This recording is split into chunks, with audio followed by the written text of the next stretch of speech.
Very much, Courtney, from one great cause there with the food bag, stacking cans, to another. Emily Keating joining us, a friend of Breakfast Television. You're here with Youth Empowerment and Support Services, and you've got a big event coming up about a month from today. Definitely.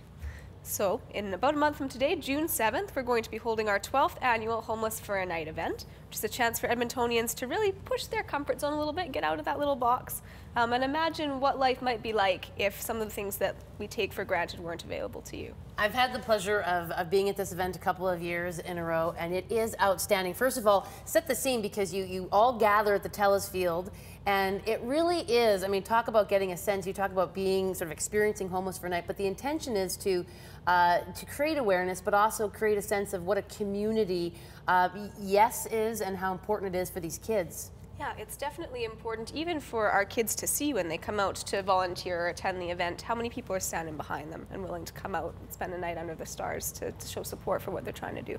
I love that you just said that, Emily. I've never seen it from that perspective. Of course, we understand the whole Homeless for a Night idea to get people that, you know, we often, let's be honest, take for granted the fact that we have a roof over our head and that we have opportunities and that we have resources and that we have meals that we can count on and loved ones that have our back. But I've never looked at it from the perspective of those clients of Yes actually seeing how many people turn out to make a statement. What a great perspective there.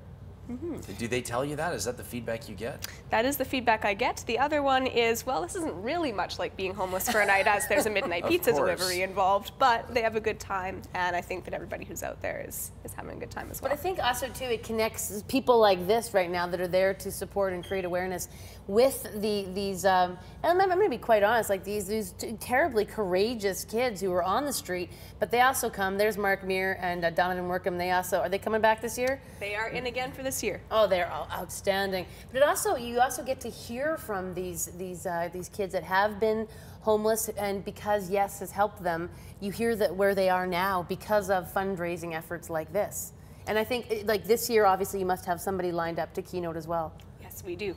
And who is that? I can't tell you that. You'll have to come out to the event. Come on, really? It's a secret? All right, well, what's not a secret is the fact that you're hoping to raise $250,000, which is an ambitious goal. A lot of people, of course, want to know what the money's going to be going toward.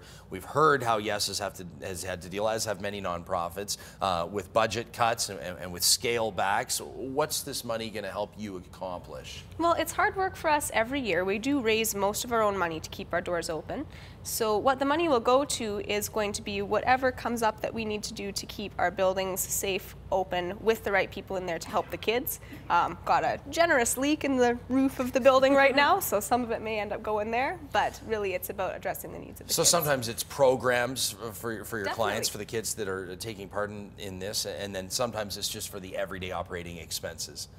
Also, too, though, I mean, you look at what's happened with the Armory specifically this year, having to cut back your hours dramatically. Monday through Friday open 9 to 9, now open only 9 to 9 on Wednesday, 1 to 9 the rest of the week. I mean, that has to be a significant, is that felt amongst the community?